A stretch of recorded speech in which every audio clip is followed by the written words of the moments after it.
नमस्कार, स्वागत है आपका नंबर 1 इंडिया न्यूज में। मैं हूं आपके साथ ममता रोज। आइए देखते हैं आज की कुछ अहम खबरें।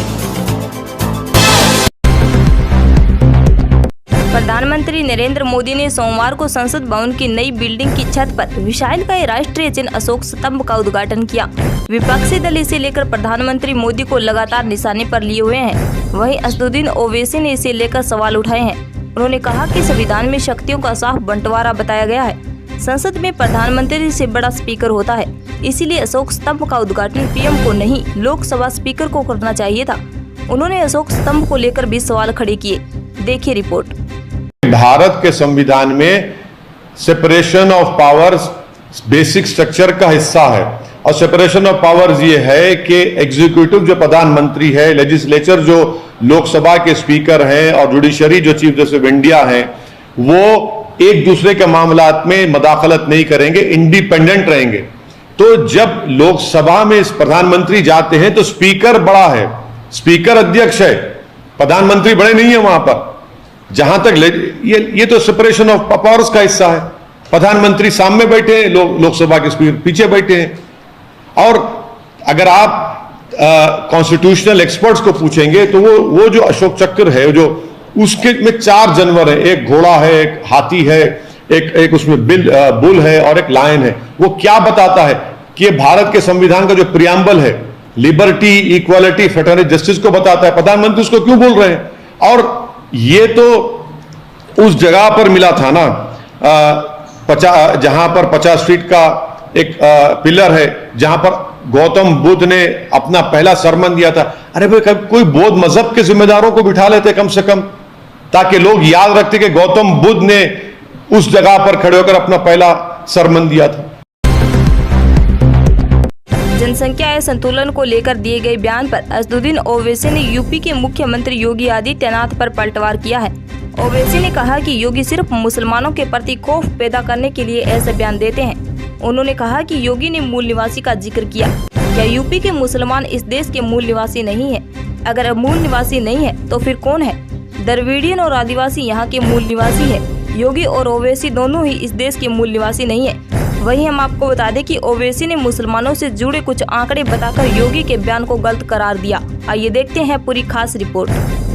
परिवार नियोजन की बात और जनसंख्या स्त्रीकरण की बात करते हैं, तभी इस बात को ध्यान में रखना होगा कि जनसंख्या नियंत्रण का कार्यक्रम सफलतापूर्वक आगे बढ़े, लेकिन जनसांख्यिकी असंतुलन की स्थिति भी न पैदा होने का है। ऐसा नहीं कि किसी वर्ग की आबादी बढ़ने की स्पीड, उनका प्रतिशत ज्यादा हो और कुछ जो मूल निवासी हो, उन लोगों की आबादी के स्त्रीकरण में हम लोग जागरूकता के माध्यम से, इन्फोर्समेंट के माध्यम से उसको नियंत्रित करके जनसंख्या संतुलन की स्थिति पैदा करें।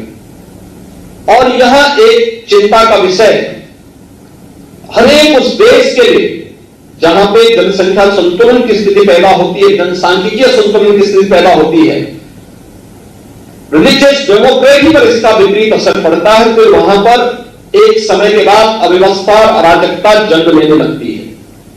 और इसलिए जब हम लोग जनसंख्या स्त्रीकरण की बात करें तो समान रूप से समाज में प्रत्येक जाति, मत, मजहब, क्षेत्र, भाषा, इन सबसे ऊपर उठ करके समान रूप से जागरूकता के व्यापक कार्यक्रम को इसके साथ जोड़े जाने की आवश्यकता है।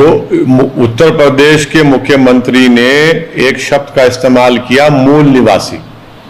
उत्तर प्रदेश के मुख्यमंत्री को सबसे पहले बहैसियत मुख्यमंत्री उनको इस तरह के अल्फाज इस्तेमाल करने की कोई इजाजत नहीं देता, ना उनको जरूरत थी।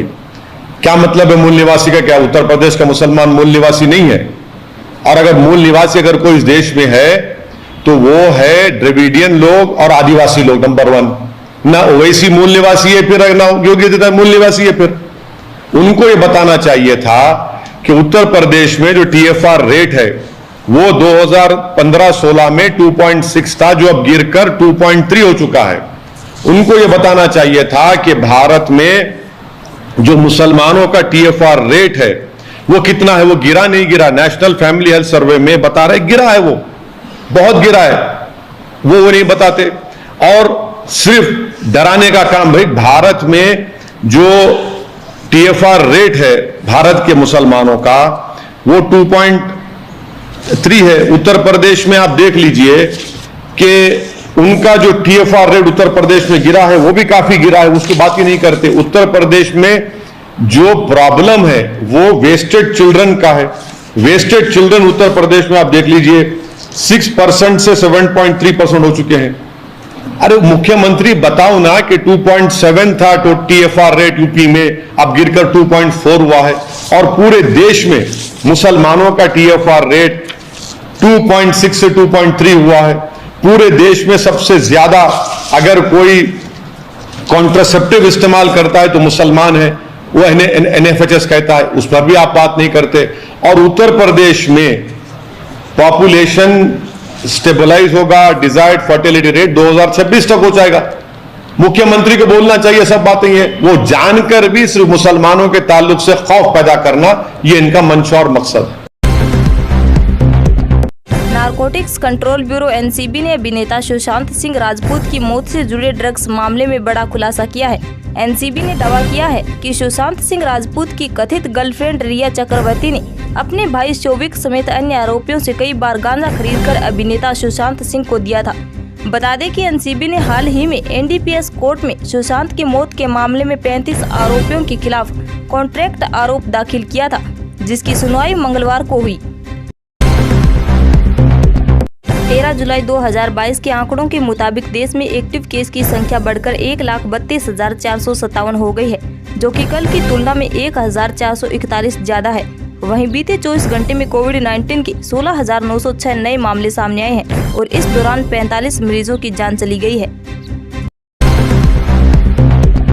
श्रीलंका के राष्ट्रपति गोटाबाया राजपक्षे बुधवार तड़के श्रीलंका छोड़कर फरार हो गए हैं। जानकारी के अनुसार श्रीलंका के राष्ट्रपति गोटाबाया राजपक्षे मालदीव की राजधानी माले शहर पहुंचे। गोटाबाया राजपक्षे, उनकी पत्नी और एक अंगरक्षक एंटोनोव 32 सैन्य विमान में सवार 4 यात्रियों में से थे, जो मुख्य अंतर्राष्ट्रीय हवाई अड्डे से पड़ोसी मुल्क मालदीव रवाना हुए। उत्तर प्रदेश में चिकित्सकों और लोक निर्माण विभाग में तबादले में हुई गड़बड़ियों को मुख्यमंत्री योगी आदित्यनाथ ने गंभीरता से लिया है। उन्होंने वरिष्ठ IAS अधिकारियों की 2 टीमें बनाकर उसकी जांच सौंपी है। मुख्यमंत्री ने चिकित्सा विभाग की रिपोर्ट 2 दिन में और लोक निर्माण विभाग की 1 दिन में मांगी है। इससे पहले CM योगी ने बड़ा एक्शन लेते हुए सरकारी अस्पतालों में डॉक्टरों के तबादले के मामले में जांच के आदेश दिए थे। अब PWD विभाग में तबादले के अनियमितताओं की शिकायत पर CM योगी ने जांच के आदेश दे दिए हैं। देखिए रिपोर्ट। गुजरात में दिन ब दिन बाढ़ विकराल रूप लेती जा रही है। गांव हो या फिर शहर, सब कुछ डूबा डूबा नजर आ रहा है। राज्य में अब तक 69 लोगों की जान आ चुकी है। इस बीच CM भूपेंद्र भाई पटेल ने बाढ़ प्रभावित इलाकों का दौरा किया और लोगों को हर संभव मदद का भरोसा दिया।